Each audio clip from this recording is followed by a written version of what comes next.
Adam here with the Walzer Automotive Group, and what I want to do today is take you on a test drive. So next to me here, I have a 2024 Mazda MX-5 Miata, and now this is the sport trim.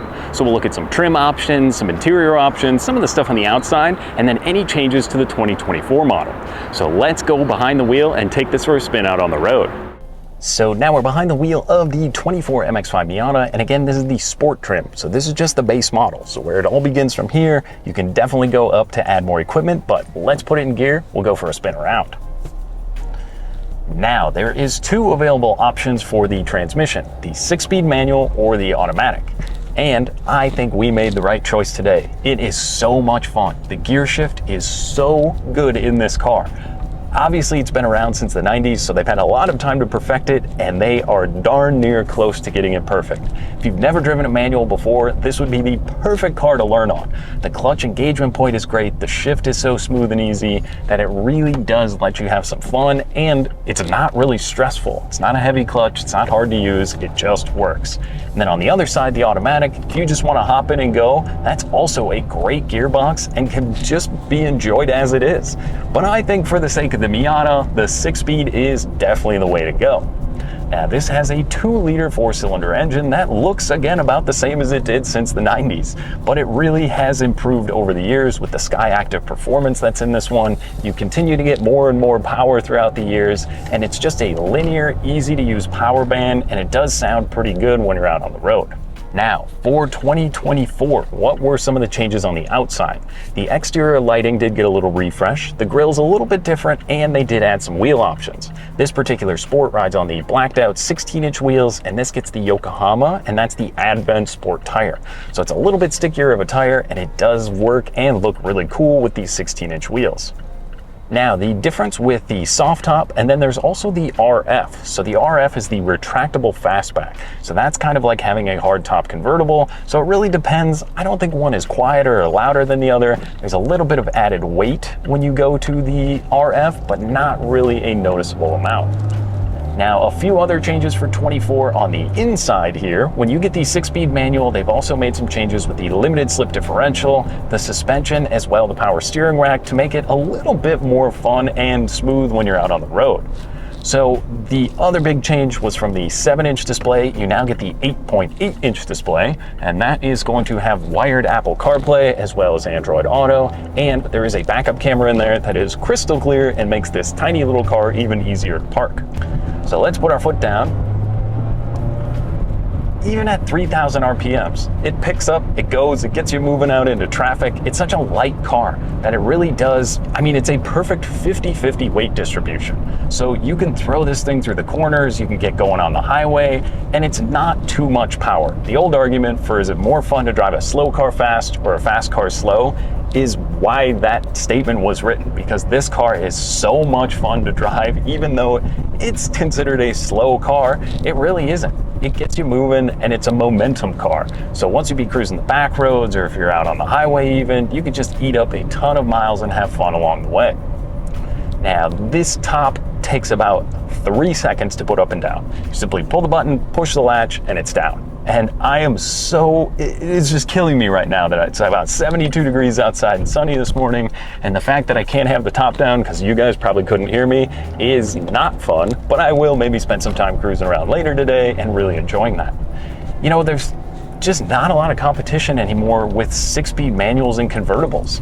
I mean, really the biggest competitor for this, again, this MSRP in the Sport is about $30,000, just over, and it goes up to about $42,000. So maybe the 8.6 BRZ, maybe the WRX.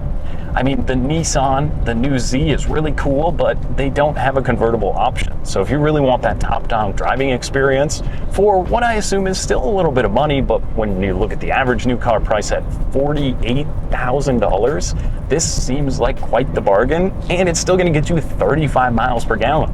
Not to mention, I had room in the trunk. I thought the trunk was gonna be so tiny, I wasn't gonna know what to do with my camera gear. Fit right in there. You can easily put 2 duffel bags in the back, go away for a long weekend, and have a great time while you're doing it. Now, the only gripe I might have is that I would, if I was getting one of these, possibly pop for the club package. BBS wheels, Brembo brakes, and the Recaro seats inside do make quite a bit of a difference, and for the money, I think that is definitely a worthy upgrade. But I mean, the heel toe downshifts, smooth, seamless, the corners, fun, perfect. It's a great time. I cannot say enough how everyone always jokes that Miata is the answer. It is. It's fun. It's great. I fit in here at 6'1" very comfortably. You've got removable cup holders, so there's actually 2 of them in here. There's a little tiny storage compartment as well, and then one tiny one down here. Not really good for much, except for maybe putting the key in there, but there is a place for my phone and 2 USB-C chargers. And then we have our digital gauge cluster on the left. So what's cool about that, you can click the info button. That's gonna show you your average fuel economy. And now for 24, in some of the trim levels, they did add an adaptive cruise control, as well as a few different safety features. So that would be maybe something also to consider if you're doing a lot of highway driving. That is a pretty great feature. But I mean, overall, the leather steering wheel in here with the shift knob, it's a perfect combo. The wheel is a perfect size, and the shifter feel, I love the circle shifter here. It just makes it so easy to use day to day, and those shifts feel so crisp and smooth, and then just a little bit of rev matching on the heel toe downshift is spot on. It is seamlessly good, and I love my time I've spent behind the wheel today. So overall, I think I would pop for the club package. Again, not a ton more until you get to the RF. The club does get to the top tier trim level almost, but I think it really doesn't matter. Even this with the cloth seats, it's comfortable, they're easy to adjust. Again, I'm exactly where I want to be behind the wheel. The ease of the convertible top, it's not a power top, just push, you're done. CarPlay, easy. Make your phone calls, text messaging, Google Maps, that's so simple when you're in here. There's just so much to like about the MX-5 that I think if you're really considering you want a manual, you want a convertible, this is it. I think I could see myself 99% of the time using this car. You could still put groceries in the back. You can still bring a passenger with you. You know, it really does work for what it is. But if you want something that's a weekend car, this is perfect. It is dead reliable. It will last a lifetime. They seem to have just proven themselves over and over again that they can go for 100, 200,000 miles with minimal issues, and they just kind of work. And that's always what's so great about the MX-5. Fun to drive, easy to use, and reliable. I think you gotta get out and take one for a spin and see what you think. But I think you'll find me the rest of the day cruising around and having a little bit of fun. Now that was just a quick look and drive in the 24 MX-5 Miata. Now if you have any other questions or you'd like to schedule a test drive, you can visit us online at walser.com or stop by anytime. We'd be more than happy to help. Thanks for watching.